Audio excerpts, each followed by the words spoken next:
سلام، كيف الحال؟ زين ان شاء الله. زين؟ السلام عليكم. شلون صحتك؟ اهلا وسهلا. يا مرحبا. اهلا وسهلا. عليكم السلام. السلام عليكم. السلام عليكم.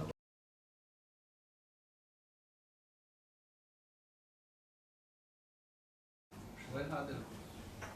بس يعذبوكم.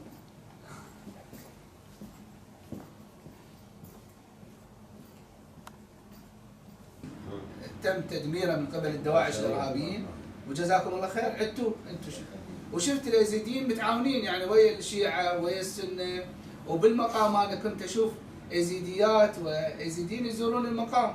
هذا ما يعني دلاله انه هذا التواصل وهذا شاركنا وياه بالاربعينيه يشاركون والبناء يشاركون.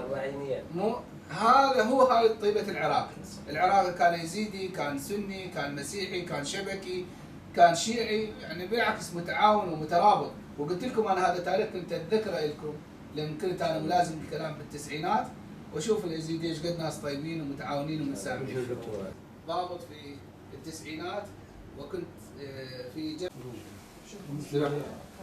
سمحت السيد ان يساعدهم، ان يقف معهم، واكيد اذا كان هناك فرصه للقاء انا ان شاء الله احاول ارتب لكم لقاء خاص لهذه الناس الطيبه ابناء العراق حتى نقدر نساعدكم. اما بخصوص التدخلات السياسيه احنا نفرح من يصير عندكم هيك صحوه وتعرفون من يخدمكم من ناسكم، لان سابقا صراحه من استغل وجودكم وبعضهم صعدوا وصاروا يعني نواب روسكم وانطيتوهم الاصوات وانطيتوهم الكوته وصاروا نواب، لكن بعضهم ما مثلكم تمثيل حقيقي. وبدليل المعاناه للاخوه اليزيديين واضحه، لا زال هناك مهجرين، لا زال هناك ما عندكم فلوس لا الحكومه ولا اقليم كردستان قدم لكم هاي المعونه. مع الاسف يعني اقولها يفترض ان تكون هناك يعني اهتمام